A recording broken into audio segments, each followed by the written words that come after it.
Chapter 7, The Onts, The Badness Beneath the Stairs.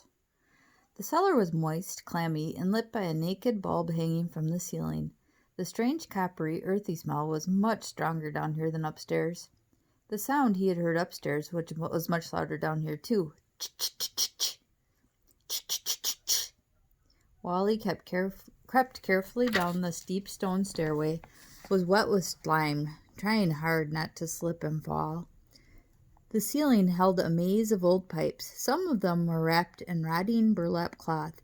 All of them dripped onto the stone floor, which was covered by at least 2 inches of water. In the middle of the cellar stood an ancient furnace. Wally could clearly see a fire blazing deep within its firebox, although it wasn't winter. Pipes and heating ducts ran from the furnace up to the ceiling.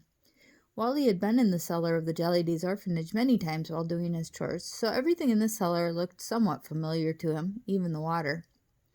Everything, that is, but the 2 large machines along the back wall and what looked like the world's largest egg carton. The egg cartons couldn't have stood more than 2 feet off the ground, but they stretched across the floor to the cellar. Wally sloshed along the floor to the 2 machines, where his sneakers were getting soaked. Unlike the furnace, which was brown with rust, these machines were made of gleaming stainless steel. One machine was tall and narrow. It had a huge glass bubble on the top. Out of its side came a clear plastic tube like the hose from a vacuum cleaner, with a large funnel at the end. The other machine was low and flat. It looked like a stainless steel toaster oven with a little window. Through the window, Wally could see greenish-gray liquid. A small nameplate at the top of the first machine read, Odor Extractor. Odor extractors draw the fragrance out of flowers to make perfume, Wally knew. A similar nameplate at the top of the second machine read, Slot Press. What in the heck is a slot press? Wally wondered. No, wait a minute. That isn't an L, it's an N, not slot press, but snot press. Suddenly, Wally knew what these machines were made to do. Extract foot odor from plastic baggies and squeeze the mucus out of snot-filled Kleenexes. And the greenish-gray liquid that filled the tank was snot. Ugh, Wally thought. What in the world do the Onts want with such disgusting things?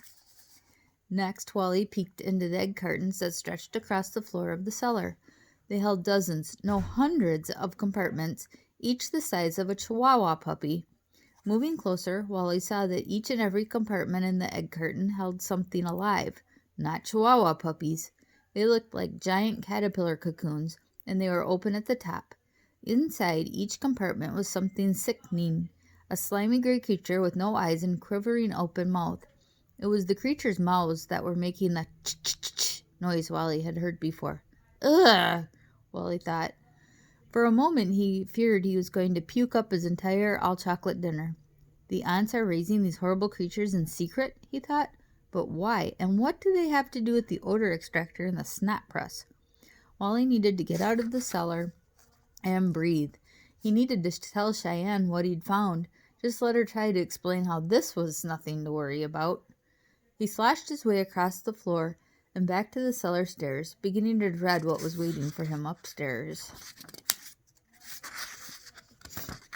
And that is the end of Chapter 7. We'll see you tomorrow, or on Monday, for Chapter 8.